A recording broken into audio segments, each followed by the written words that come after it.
আলহামদুলিল্লাহ, আল্লাহ সুবহানাহু ওয়া তাআলার দরবারে অবনত মস্তকে লাখ কোটি শুকরিয়া আদায় করি যে আল্লাহ সুবহান মহিয়ান গরিয়ান সর্বশক্তিমান রব্বুল আলামিন আমাদেরকে আজকে পবিত্র জুমার দিনে আল্লাহ তাআলা যথাসময়ে সুস্থ দেহ সুস্থ মন মস্তিষ্ক নিয়ে তার আপন ঘর মসজিদে আসার তৌফিক দিয়েছেন।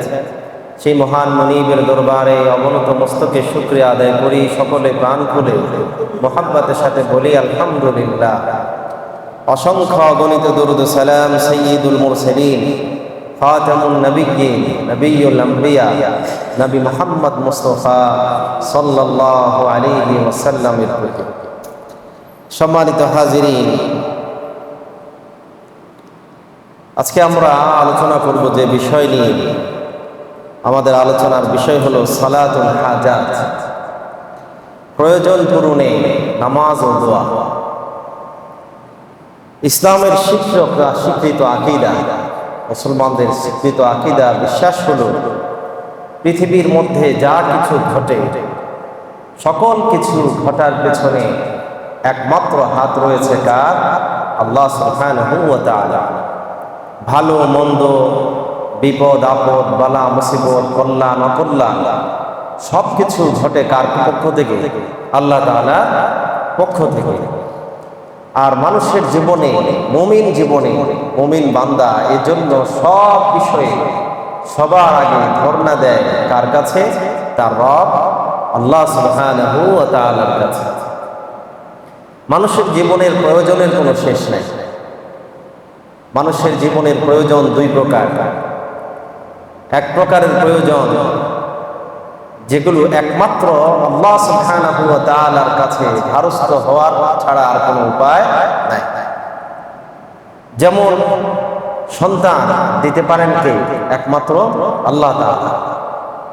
রোগ মুক্তি, বিপদ থেকে উদ্ধার করতে পারে একমাত্র আল্লাহ সুবহানাহু ওয়া তাআলা। মানুষের রিজিকের বাড়ানোর ক্ষমতা, কমানোর ক্ষমতা আছে কার? আল্লাহ সুবহানাহু ওয়া তাআলা। এক্ষেত্রে আমরা সবাই আল্লাহ তাআলাকে বিশ্বাস করি, আল্লাহ তাআলার কাছে ধর্ণা দেই, আল্লাহ তাআলার কাছে চাই।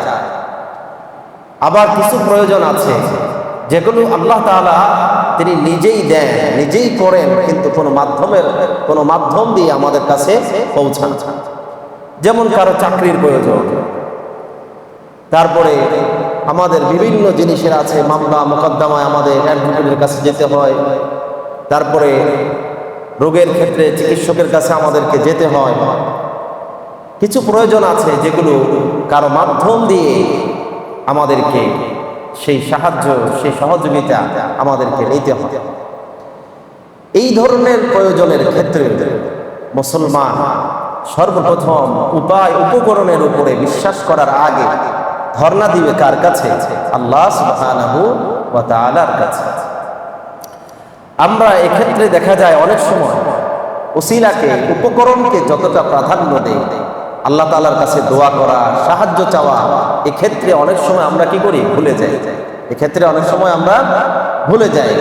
আমরা অসুস্থ হলাম, সেটা যত ছোট হোক, হয়তো সর্দি হলো অথবা আরো ছোট অসুখ হোক, অনেক সময় ভুলে যাই। এক্ষেত্রেও আমাকে সর্বপ্রথম দোয়া করতে হবে কার কাছে?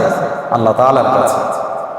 আমি ডাক্তারের কাছে যাব, ঔষধ গ্রহণ করব, ওসিলা গ্রহণ করব, কিন্তু সর্বপ্রথম আমাকে ধর্ণা দিতে হবে আমাদের রব আল্লাহ সুবহানাহু ওয়া তাআলার কাছে। সম্মানিত হাজিরিন, এজন্য মুমিন জীবনের একমাত্র ভরসা হচ্ছে আল্লাহ তাআলা। মুমিন জীবনের একমাত্র ভরসা কে? আল্লাহ সুবহানাহু ওয়া তাআলা।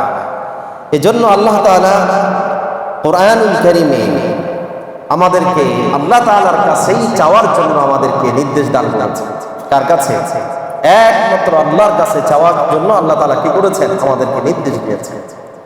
রাসূল কারীম সাল্লাল্লাহু আলাইহি ওয়াসাল্লাম একই কথা বলেছেন, ইযা ইসতাআনতা ফাসতাঈন বিল্লাহ, ইযা সাআলতা ফাসআলিল্লাহ। যা কিছু চাইবে আল্লাহর কাছে চাও। কোন সাহায্যের প্রয়োজন, সেই সাহায্য কার কাছে? আল্লাহ তাআলার কাছে সেই সাহায্য চাও, যত ছোট হোক কিংবা বড়।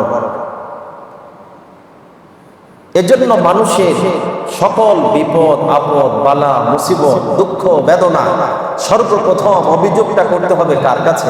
আল্লাহ তাআলার কাছে। যেমন হযরত ইয়াকুব আলাইহিস সালাতু ওয়াস সালাম, তার পরিজাত পুত্র সন্তান, সবচেয়ে আদরের সন্তান ইউসুফ আলাইহিস সালামকে যখন হারিয়ে ফেললেন, তার নিজের সন্তানরা তাকে ভুল বুঝিয়ে ষড়যন্ত্র করে তার কাছ থেকে নিয়ে তাকে নিজেরা হত্যার জন্য তাকে কূপের মধ্যে ফেলে দিয়ে একটা ঘটনা বানিয়ে তার কাপড়ের মধ্যে রক্ত মেখে ইয়াকুব আলাইহিস সালামকে আবারও ভুল বোঝানোর চেষ্টা করলেন যে তাকে বাঘে খেয়ে ফেলছে, তাকে কি বাঘে খেয়ে ফেলছে। ইয়াকুব আলাইহিস সালাম তিনি বুঝেছেন যে এটা কখনো সত্য হতে পারে না। ছেলেদেরকে বলেছেন যদি বাঘই খায় তাহলে বাঘ কি কাপড় খুলে তারপরে মানুষকে খায়? তাহলে তোমরা যে কাপড় নিয়ে আসছো তার একটা বোতামও ছিল না, জামার মধ্যে একটা আঁচড়ও লাগলো না, এটা কেমন বাঘ যে জামা খুলে তারপরে খেয়ে জামাটা তোমাদের কাছে দিয়ে গিয়েছে? হযরত ইয়াকুব আলাইহিস সালাম বললেন, قال بل سولت لكم أنفسكم أمرا فصبر جميل عسى الله أن يأتيني بكم جميعا। ইয়াকুব আলাইহিস সালাম বললেন, তোমরা যে অজুহাত নিয়ে এসেছো এই ঘটনা কখনো সত্য হতে পারে না। قال بل سولت لكم أنفسكم أمرا, বরং তোমরা নিজেরাই ঘটনা বানিয়ে তোমরা আমাকে শোনাচ্ছ, এটা তোমাদের বানানো কথা, তোমাদের মনের কথা, এই কথা কতদিন প্রকৃত সত্য হতে পারে না। আমি জানি এটা সত্য কথা নয়, কিন্তু ইয়াকুব আলাইহিস সালাম বললেন এখন তো আমার করার আর কিছু নাই, করতে হবে কি? ফাসবরুন জামিল, আমাকে ধৈর্য ধারণ করতে হবে, আমাকে সবর ইখতিয়ার করতে হবে, এই ক্ষেত্রে আমাকে ধৈর্য ধারণ করা ছাড়া আর কোনো উপায়। ইয়াকুব আলাইহিস সালাম হযরতে ইউসুফ আলাইহিস সালামের চিন্তায় তিনি কাঁদতে কাঁদতে চোখের জ্যোতি নষ্ট করে দিলেন, এমন উপক্রম হলেন দিনে তার জীবনটাও নষ্ট হয়ে যাবে। ছেলে সন্তানরা তিরস্কার করে ইয়াকুব আলাইহিস সালামকে বললেন, আপনি আপনার সন্তান ইউসুফের জন্য কাঁদতে কাঁদতে আপনার জীবনটাও ধ্বংস করবেন, মরার আগ পর্যন্ত ইউসুফের কথা মনে হয় আপনি ভুলবেন না। আমরা এতগুলো সন্তান আছি, এরপরও ইউসুফের জন্য এত কান্নাকাটি আপনার, আপনি মরা ছাড়া তো আর ইউসুফকে ভুলতে পারবেন না। ইয়াকুব আলাইহিস সালাম তখন বললেন, ইন্নামা আশকু বাসসি ওয়া হুজনি ইলাল্লাহি ওয়া আ'লামু মিনাল্লাহি মা লা তা'লামুন। ইয়াকুব আলাইহিস সালাম সন্তানদেরকে লক্ষ্য করে বললেন, তোমরা আমার নিজের সন্তান হয়ে এমন একটি কাজ করেছো, আমার সাথে এমন আচরণ করেছো, এই কথা তো আমি কারো কাছে বলতেও পারবো না, বাজারে এই কথা বলা যাবে না। যাবে কি? নিজের সন্তান যে অপরাধ করছে আমার সাথে, যে আমার সন্তানরা এই কাজ করেছে, এটা মানুষের কাছে বললেও নিজেরই কি বদনাম, নিজেরই ডিসক্রেডিট হবে। ইয়াকুব আলাইহিস সালাম বললেন, ইন্নামা আশকু বাসসি ওয়া হুজনি ইলাল্লাহ, আমি আমার দুঃখের কথা বেদনার কথা তোমাদের কাছে বলতে চাই নাই, তোমাদেরকে শোনাও নাই, তোমাদের তো আমাকে নিয়ে এত চিন্তা করার প্রয়োজন নাই।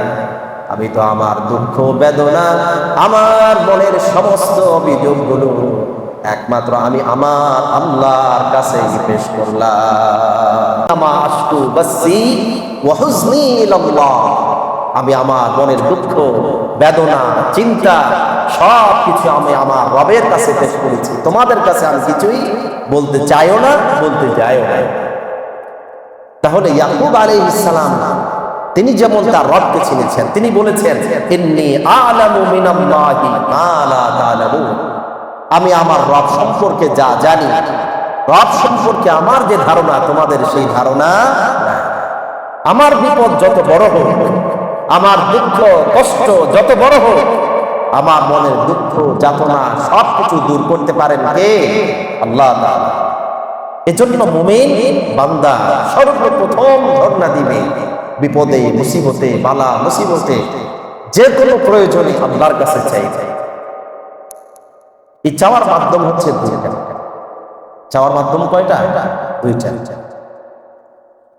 এক নম্বর হচ্ছে ধৈর্য ধারণ করা, যেমন ইয়াকুব আলাইহিস সালাম প্রথমে বলছেন ফাসবরুন জামিল, আমাকে এখন ধৈর্য ধারণ করা ছাড়া আর কোনো উপায় নেই। আর দুই নম্বর হচ্ছে নামাজ পড়ে আল্লাহর কাছে দোয়া করা, নামাজ পড়ে আল্লাহর কাছে দোয়া করা। আল্লাহ রাব্বুল আলামিন বলেন ওয়াসতাঈনু বিস-সাবরি ওয়াস-সালাহ ইয়া আইয়ুহাল্লাযীনা আমানু ইসতাঈনু বিস-সাবরি ওয়াস-সালাহ ইন্নাল্লাহা মা'আস-সাবিরিন। আল্লাহ তাআলা সমস্ত ঈমানদারদেরকে লক্ষ্য করে বলেন ইসতাঈনু বিস-সাবরি ওয়াস-সালাহ, তোমরা সাহায্য চাও নামাজের ধৈর্যের মাধ্যমে আর নামাজের মাধ্যমে। কিসের মাধ্যমে?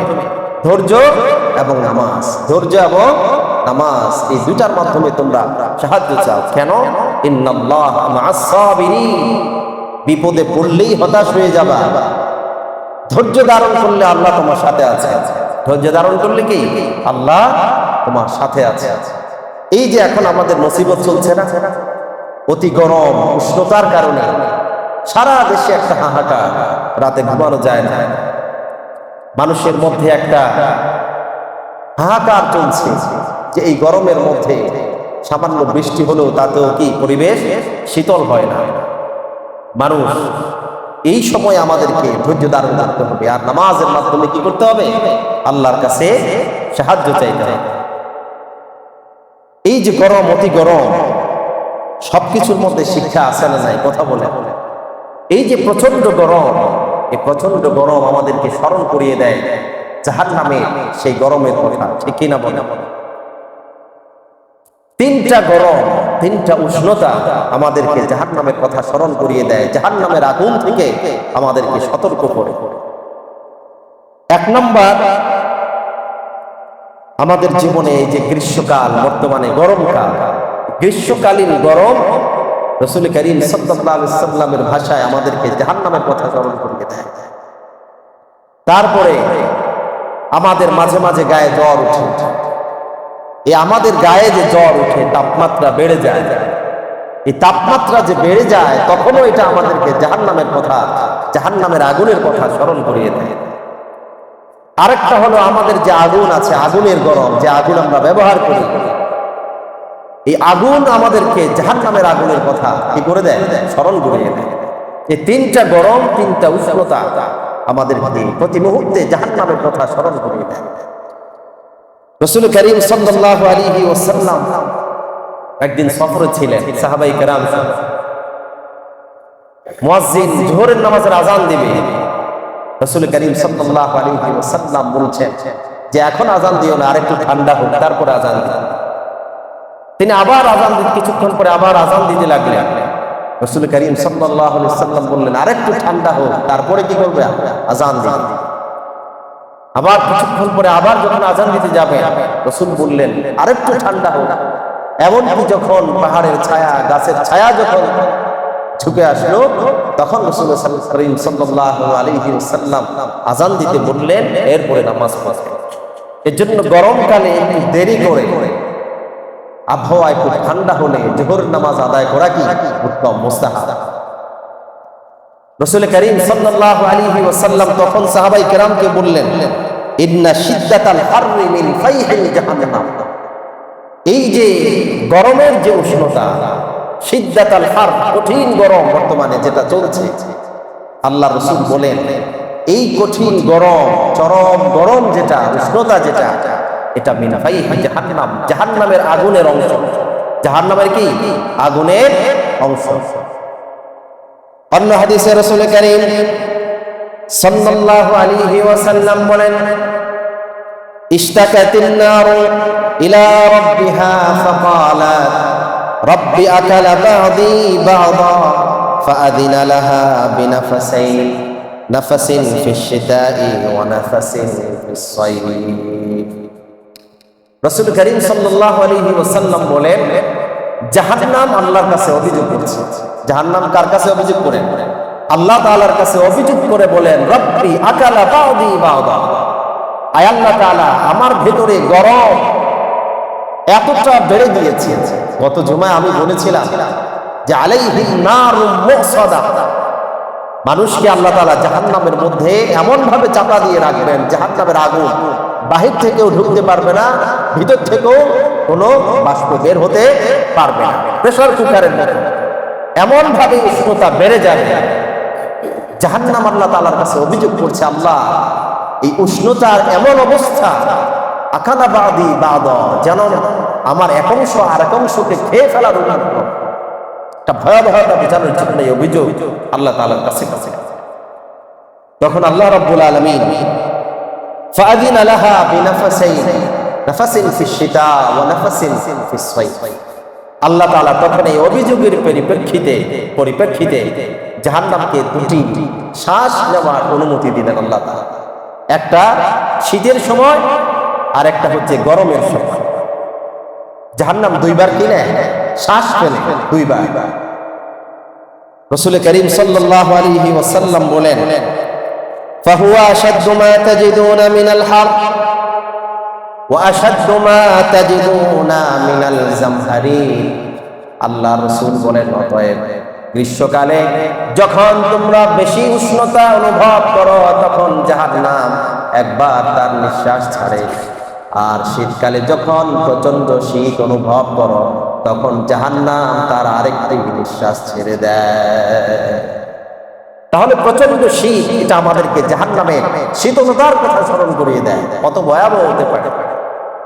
আর প্রচন্ড গরম এটা জাহান্নামের কিছুটা আঁচ আমাদেরকে করিয়ে দেয়, যে এখন বলছে মাটিতে পা দিলে ফুসকা ফুটে যায়। জাহান্নামের আগুন কত ভয়াবহ হবে। আল্লাতী তাত্তালিউ আলাল আফইদা, আল্লাহ তাআলা বলছেন গায়ের যেখানেই লাগুক না কেন সঙ্গে সঙ্গে কলিজা পুড়ে যাবে, নাউযুবিল্লাহ। তাহলে এই গরমের উষ্ণতা জাহান্নামের আগুনকে আমাদেরকে স্মরণ করিয়ে দেয়। আরেকটা হলো মানুষের জ্বরের যে গরম টেম্পারেচার, এটাও আমাদেরকে জাহান্নামের আগুনের কথা স্মরণ করিয়ে দেয়। আয়েশা রাদিয়াল্লাহু তাআলা আনহা থেকে হাদিস, আয়েশা রাদিয়াল্লাহু তাআলা আনহা বলেন, আল হুম্মা মিন ফাইহি জাহান্নাম ফাআবরিদুহা বিল মা। তোমাদের গায়ে যে জ্বর উঠে, এই জ্বর এটাও মিন ফাইহি জাহান্নাম, জাহান্নামের আগুনের একটা অংশ। ফাআবরিদুহা বিল মা, অতএব তোমরা এটাকে পানি দিয়ে ঠান্ডা করো। কি দিয়ে ঠান্ডা করো? পানি দিয়ে ঠান্ডা করো। এখনো কিন্তু চিকিৎসা এটাই চলে। জ্বর উঠলে ডাক্তাররা এই কথাই বলেন যে বারবার গা মুছে দেন, বারবার গাটাকে ঠান্ডা করে। হ্যাঁ, ওষুধটা কোন রকম, তারা ডাক্তাররা বলে এটা ওষুধটা হলো আপনি চালিয়ে যাবেন, নাপা খাবেন, এক্সট্রা খাবেন। আমরা তো অধৈর্য হয়ে যাই, সময় দিতে চাই না। কিন্তু আমি যখন বারবার ঠান্ডা পানি দিয়ে গা মুছবো, আস্তে আস্তে করে সেটা ঠান্ডা হয়ে যাবে, জ্বর নেমে যাবে।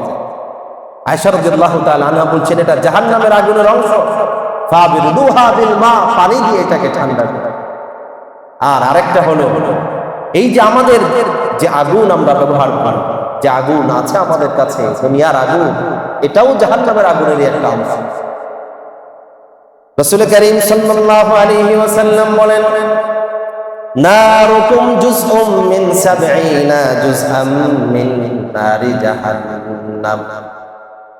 আল্লাহর হাবিব সাল্লাল্লাহু আলাইহি ওয়াসাল্লাম বলেন, তোমাদের দুনিয়ার আগুন জাহান্নামের আগুনের 70 ভাগের 1 ভাগ, জুজআম মিন 70 জুজআম মিন নারি জাহান্নাম, 70 জুজআম মিন নারি জাহান্নাম। জাহান্নামের আগুনের 70 ভাগের 1 ভাগ জ্বালানি ক্ষমতা এই দুনিয়ার আগুনের ভিতরে আছে। তাহলে দুনিয়ার আগুন, জ্বরের উষ্ণতা এবং এই গ্রীষ্মকালীন উষ্ণতা, এগুলো আমাদেরকে জাহান্নামের আগুনের কথা স্মরণ করিয়ে দেয়। এটাও একটা বিপদ। এই বিপদে আমরা সাহায্য চাইবো কার কাছে? আল্লাহ সুবহানাহু ওয়া তাআলার কাছে। আল্লাহ তাআলা কুরআনুল কারীম আমাদেরকে বলেছেন, ইয়া আইয়ুহাল্লাযীনা আমানুস্তাঈনু বিস-সাবরি ওয়াস-সালাহ, ধৈর্য ধারণ এবং নামাজের মাধ্যমে আল্লাহর কাছে সাহায্য চাও। মূলত নামাজটাও ধৈর্যের একটা অংশ। আর ইসলামী শরীয়তে এই ধৈর্যের ক্ষেত্র হলো তিনটা। একটা হলো গুনাহ থেকে বাঁচার জন্য, গুনাহ থেকে বাঁচার জন্য ধৈর্য ধারণ করা, গুনাহ ধারণ করতে হয়। আসবরু আলা ইবতিআদি মিনাল মাসিয়াহ, গুনাহ থেকে বাঁচার জন্য ধৈর্য ধারণ করতে হয়। আপনার খুব মন চাইছে গান শুনতে, কিন্তু আপনি গান শুনেন নাই আল্লাহর ভয়ে, ধৈর্য ধারণ করতে হয় না? আপনার ধৈর্য ধারণ করতে হয়। আপনার চোখের সামনে কত বেহায়াপনা চলছে, আপনার বন্ধুরা কত বেহায়াপনায় লিপ্ত, আপনারও মন চায় মানুষ হিসাবে, কিন্তু আপনি যদি ধৈর্য ধারণ করেন গুনাহ থেকে বাঁচার জন্য, ধৈর্য ছাড়া বাঁচা সম্ভব। আরেকটা হলো আসবরু আলা তাআহ, ইবাদত করতে হলেও ধৈর্য ধারণ করতে হবে, ঠিক কিনা বলেন? নিয়মিত 5 ওয়াক্ত নামাজে উপস্থিত হওয়া, এটা অনেক বড় কাজ। আল্লাহ তাআলা কোরআনে নিজেও বলেছেন, ওয়া ইন্নাহা লাকাবীরাতুন ইল্লা আলাল খাশিঈন, নিয়মিত 5 ওয়াক্ত নামাজ পড়া একমাত্র যারা আল্লাহকে ভয় পায়, খাশিঈন ছাড়া কারো পক্ষে সম্ভব না। এজন্য ইবাদতের ক্ষেত্রে ধৈর্য ধারণ করতে হবে। আরেকটা ধৈর্য হলো আসবরু আলাল মাসাইবি ওয়াস শাদাইদ, বিপদে মুসিবতে সবচেয়ে বড় ধৈর্যের পরীক্ষা আমাদেরকে দিতে হয়। সম্মানিত ভাইয়েরা আমার, এই ধৈর্যের ক্ষেত্রে সবরের পরে আমাদেরকে আল্লাহর কাছে নামাজ পড়ে সাহায্য চাইতে হয়। এই যে গরমে বৃষ্টির জন্য সালাতুল ইস্তিসকা দেশের বিভিন্ন জায়গায় আদায় করা হয়েছে, স্বীকৃত নাস্তিক এটা নিয়ে ট্রল করেছে যে নামাজ পড়ে বৃষ্টি আসা যাবে, বিজ্ঞানের কাছে যেতে হবে, বিজ্ঞানের কাছে কৃত্রিম উপায়ে আমাদেরকে বৃষ্টি আনতে হবে, অন্যথায় নাকি বৃষ্টি আসার কোনো উপায়। তাদেরকে বোঝানোর ক্ষমতা, যারা জাগ্রত মানুষকে যেমন জাগানো যায় না, এরা ইচ্ছে করে নাস্তিক সাজছে, তাদেরকেও কখনো বোঝানো যাবে না। আল্লাহ তাআলা তাদেরকে হিদায়াত দান করুন, সকলে বলুন আমিন। এই যে সর্ব অবস্থায় আমাদেরকে নামাজের মাধ্যমে আল্লাহর কাছে সাহায্য চাইতে হবে। নামাজের ভিতরেও আল্লাহর কাছে সাহায্য চাওয়ার অনেক বিষয় আছে। আমরা যে নামাজ পড়ি সেখানেও সূরা ফাতিহাতে আমরা সব সময় আল্লাহর কাছে বলি, ইয়াকা না'বুদু ওয়া ইয়াকা নাস্তাঈন, আল্লাহ তাআলা একমাত্র আপনার ইবাদত করি আর আপনার কাছেই কি চাই? সাহায্য চাই।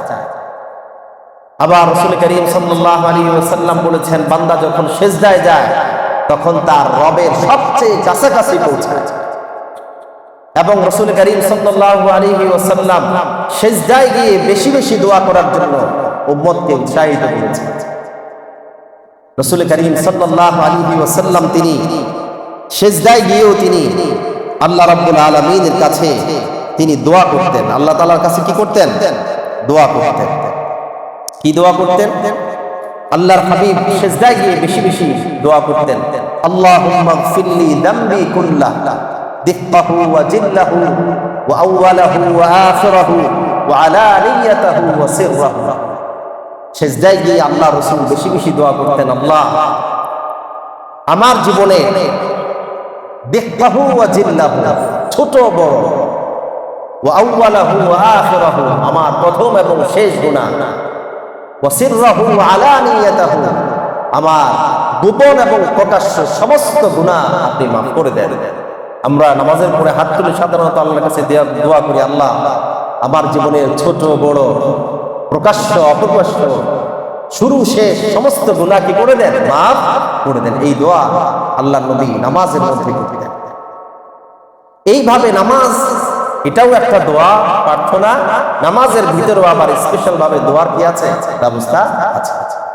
তবে আজকে আমাদের মূল আলোচনার বিষয় হলো যে আমরা ইস্যু ভিত্তিক বিভিন্ন বিপদে যখন পড়ে যাই, হঠাৎ করে খুব বেশি বিপদে পড়ে গেলাম, কেউ চরম বেশি অসুস্থ হয়ে গেল, অথবা কোনো বিপদ, অনাকাঙ্ক্ষিত বিপদ আমার সামনে আসলো, এই বিপদ থেকে উদ্ধার পাওয়ার জন্য আমরা একেবারে কর্তব্য বিমূঢ় হয়ে যায়, হতাশ হয়ে যায়।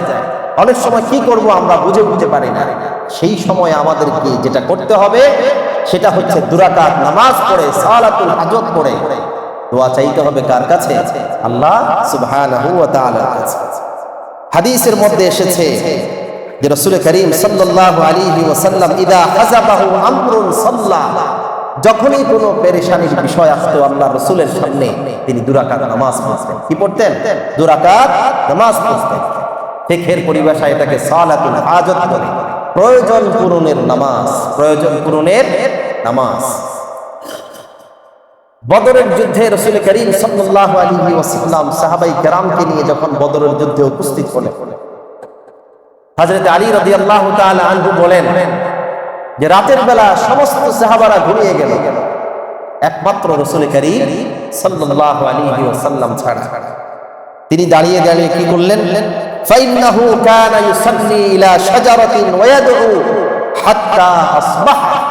রাসূল করিম সাল্লাল্লাহু আলাইহি ওয়াসাল্লাম বদরের যুদ্ধের আগের রাতে সমস্ত সাহাবারা ঘুমিয়ে যাওয়ার পরে একটি গাছের কাছে দাঁড়িয়ে সারা রাত তিনি নামাজ পড়েছেন আর আল্লাহর কাছে দোয়া করে কান্নাকাটি করেছেন। সুবহানাল্লাহ। এটা হলো সালাতুল হাজাত। সালাতুল হাজাতের অনেক ঘটনা আছে। এই নামাজ পড়ে অনেকেই তার বিপদ থেকে উদ্ধার পেয়েছে, অনেক ঘটনা আছে। তার মধ্যে 2-1টি ঘটনা উল্লেখ করি যে রাসূল করিম সাল্লাল্লাহু আলাইহি ওয়াসাল্লাম সহিহ বুখারীতে বর্ণিত হয়েছে যে হযরত ইব্রাহিম আলাইহিস সালাতু ওয়াস সালাম তার স্ত্রী, প্রথম স্ত্রী সারা আলাইহিস সালাতু ওয়াস সালামকে নিয়ে তিনি একটি সফরে বের হলেন। তিনি যখন ওই সফরে বের হলেন, একজন জালেম শাসকের এলাকা দিয়ে তিনি যাচ্ছিলেন এবং ইব্রাহিম আলাইহিস সালাম এই জালেম শাসক সম্পর্কে আগেই তিনি জানতেন। জালেম শাসক যখন ইব্রাহিম আলাইহিস সালাম এবং তার স্ত্রী সারা আলাইহিস সালাম তাদের গমনের সংবাদ পেলেন, সারা আলাইহিস সালাম বিশ্ব সুন্দরীদের মধ্যে একজন ছিলেন। এই দুশ্চরিত্র লম্পট শাসক তিনি ইব্রাহিম আলাইহিস সালাম এবং আম্মাজান সারা আলাইহিস সালামকে ডেকে পাঠালেন এবং ইব্রাহিম আলাইহিস সালামকে বের করে দিলেন। ইব্রাহিম আলাইহিস সালাম বুঝতে পারলেন যে এই শাসকের কুমতলবের কথা, কুচিন্তার কথা তিনি বুঝতে পেরে তিনি নামাজে দাঁড়িয়ে গেলেন। ওই শাসক যখন সারা আলাইহিস সালামের সাথে অন্যায় আচরণ করার জন্য আগাতে লাগলেন, হাত যখন অগ্রসর করলেন, দেখলো যে তার হাতটা অবশ হয়ে যাচ্ছে। তিনি হাত গুটিয়ে নিলেন। আবারও তিনি যখন হাত বাড়ালেন, তিনি সারা আলাইহিস সালামকে দোয়া করতে বললেন, আল্লাহ তাআলা তাকে সুস্থ করে দিলেন। আবারও হাত বাড়ালেন, আবারও তার হাতটা কি হয়ে গেল? প্যারালাইজ হয়ে গেল। এইভাবে কয়েকবার হওয়ার পরে তিনি বুঝতে পারলেন এই নারী কোনো সাধারণ নারী নয়। তিনি তাকে বললেন দোয়া করো। দোয়া করার পরে সে সুস্থ হয়ে গেল। তিনি তার এই কুকর্ম থেকে, কুচিন্তা থেকে তিনি বিরত হলেন এবং সারা আলাইহিস সালামকে তিনি একটি হাদিয়া দিলেন, অর্থাৎ হাজার আলাইহিস সালামকে দাসীটাকে উপহার দিলেন, দাসী হিসেবে উপহার দিয়ে তাকে বিদায় করলেন। সারা আলাইহিস সালাম সেখান থেকে এসে দেখলেন যে ইব্রাহিম আলাইহিস সালাম নামাজের মধ্যে দাঁড়িয়ে আছেন। সুবহানাল্লাহ। এই নামাজের কারণে আল্লাহ তাআলা বিপদ থেকে উদ্ধার করেছেন।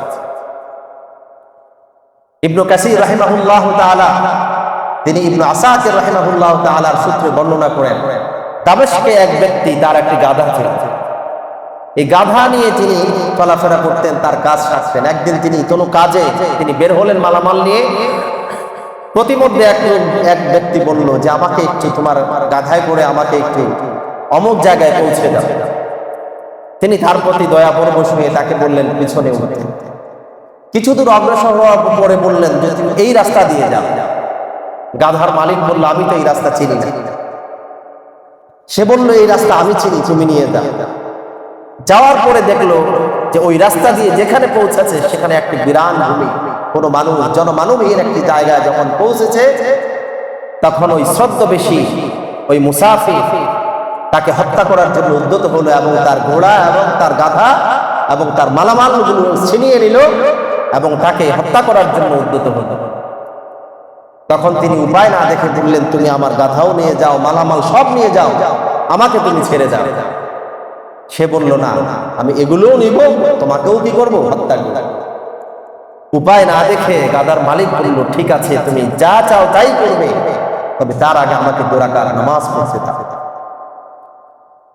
তিনি 2 রাকাত নামাজে দাঁড়িয়ে গেলেন, সালাতুল হাজাত পড়তে লাগলেন। নামাজ শেষ হওয়ার আগে অলৌকিক ভাবে জনমানবহীন এই জায়গায় ঘোড়ায় চড়ে একজন অশ্বারোহী আসলেন এবং ওই ব্যক্তিকে হত্যা করে, ডাকাতকে হত্যা করে, যে ব্যক্তি নামাজের মাধ্যমে আল্লাহর কাছে সাহায্য চাইলেন তাকে তিনি উদ্ধার করলেন। সুবহানাল্লাহ।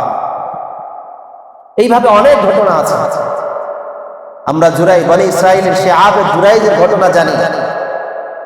যখন একজন ব্যভিচারী নারী অন্যায়ভাবে তার উপরে দোষ চাপালো যে এই সন্তান ওই আবেদের, তখন তিনি বুঝলেন যে আল্লাহ ছাড়া এই থেকে নির্দোষ প্রমাণ করার মতো আর কেউ নাই। মানুষ এতটা রাগান্বিত হলো তার বাড়িঘর ভেঙে চুরমার করে দিল। জুরাইজ তিনি নামাজ দাঁড়িয়ে গেলেন এবং আল্লাহর কাছে দোয়া করলেন, আল্লাহ, এই অপবাদ থেকে আপনি ছাড়া আর কেউ রক্ষা করতে পারবে না। তিনি নামাজ শেষ করে ওই সন্তানকে জিজ্ঞেস করলেন, যেই নবজাতক সন্তানকে এনে বললো এটা তোমার সন্তান, তাকেই জিজ্ঞেস করলেন, তুমি বলো তুমি তার সন্তান। নামাজ পড়ে যখন এই সন্তানকে আদেশ করলো, ওই সন্তান বলল যে আমি আপনার সন্তান নই, অমুক রাখালের সন্তান আমি। এইভাবে যে কোনো বিপদে নামাজ পড়ে যদি আমরা আল্লাহর কাছে দোয়া করি, আল্লাহ রাব্বুল আলামিন অবশ্যই আমাদেরকে বিপদ থেকে উদ্ধার করবেন, আমাদের প্রয়োজন কি করবেন, পূরণ। এজন্য আমাদেরকে যে কোনো প্রয়োজনে সব সময় তো নামাজ পড়ে আমরা দোয়া করবই, বিশেষ কোনো প্রয়োজনেও আমরা সালাতুল হাজাত করে কোনো সফরে বের হওয়ার আগে অথবা কোনো বিপদে পড়লে, জটিল কোনো সমস্যায় পড়লে আমরা সর্বপ্রথম আগে নামাজ পড়ে আল্লাহর কাছে দোয়া করি। সালাতুল হাজাত পড়ার আলাদা কোনো নিয়ম নেই। ভালোভাবে ওযু করে যেভাবে আমরা 2 রাকাত নফল নামাজ আদায় করি, মনোযোগ দিয়ে আমরা নামাজের প্রত্যেকটি বিধিবিধান সুন্দরভাবে আদায় করে একই ইচ্ছা, একই কারণে 2 রাকাত কিংবা 4 রাকাত কিংবা 6 রাকাত, কমপক্ষে 2 রাকাত নামাজ আদায় করে কায় মনোবাক্যে আল্লাহ তাআলার কাছে দোয়া করা। কায় মনোবাক্যে কি করা? আল্লাহ রাব্বুল আলামিনের কাছে দোয়া করা। এটাই হচ্ছে সালাতুল হাজাত। এবং দোয়া করার জন্য রাসূল করিম সাল্লাল্লাহু আলাইহি ওয়াসাল্লাম প্রয়োজন পূরণের জন্য প্রসিদ্ধ একটি দোয়া, যেটা হাদিসের মধ্যে পাওয়া যায়। দোয়াটি হলো, লা ইলাহা ইল্লাল্লাহুল হালিমুল কারীম, সুবহানাল্লাহি রাব্বিল আরশিল আযীম, আলহামদুলিল্লাহি রাব্বিল আলামিন, আসআলুকা মুজিবাতি রাহমাতিক ওয়া আযাইমা মাগফিরাতিক ওয়াল গনিমাতা মিন কুল্লি বিররিন ওয়াস সালামাতা মিন কুল্লি ইথমিন, لا تدع لي ذنبا إلا غفرته ولا هما إلا فرجته ولا حاجة هي لك رضا إلا قضيتها يا أرحم الراحمين। এই দোয়া এটা আমরা মোবাইলে গুগলে সার্চ দিলে অথবা বিভিন্ন দোয়ার বইয়ে এই দোয়াগুলো পাওয়া যায়। এই দোয়ার অর্থ কি? লা ইলাহা ইল্লাল্লাহুল হালিমুল কারীম।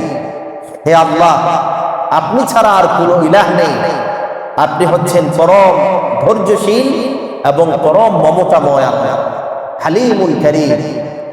সুবহানাল্লাহি রাব্বিল আরশিল আযীম, মহান আরশের রব আল্লাহ পবিত্রতা ঘোষণা করছে। আলহামদুলিল্লাহি রাব্বিল আলামিন, সমস্ত প্রশংসা জগৎ সমূহের রবের জন্য। আসআলুকা মুজিবাতি রাহমাতিক, হে আল্লাহ, আপনার কাছে সমস্ত ওই জিনিস চাই যেগুলো আপনার রহমতকে আবশ্যক করে দেয়। ওয়া আযাইমা মাগফিরাতিক, যে সমস্ত বিষয় আপনার মাগফিরাতকে অবধারিত করে দেয় সেগুলো আপনার কাছে চাই। ওয়াল গনিমাতা মিন কুল্লি বিররিন, সকল ভালো কাজ, পুণ্যের কাজের জন্য আপনার কাছে তৌফিক চাই। ওয়াস সালামাতা মিন কুল্লি ইসমিন, সকল অপরাধ অন্যায় থেকে আপনার কাছে নিরাপত্তা চাই। লা তাদা লি যামবান ইল্লা গফারতা, লা তাদা লি যামবান ইল্লা গাফারতা, আমার একটি গুনাহ আপনি মাফ করা ছাড়া রাখবেন না। ওয়ালা হাম্মান ইল্লা ফাররাজতা, আমার জীবনের কোন দুশ্চিন্তা আপনি দূর করা ছাড়া রাখবেন না। ওয়ালা হাজাতান হিয়া লাকা রিদান, আপনার সন্তুষ্টির জন্য আমার যত প্রয়োজন আছে সমস্ত প্রয়োজনগুলো আপনি পূরণ করে দেন। ইয়া আরহামার রাহিমিন, হে মহা দয়াময়, দয়াবানদের দয়াময়, সবচেয়ে বেশি দয়ালু আল্লাহর কাছে দোয়া করলে অবশ্যই আল্লাহ তাআলা বান্দার দোয়া কি করবেন? শুনবেন। আল্লাহ তাআলা আমাদেরকে ধৈর্যের মাধ্যমে এবং নামাজের মাধ্যমে আল্লাহর কাছে আশ্রয় চাওয়ার তৌফিক দান করুন। সকলে বলুন আমিন।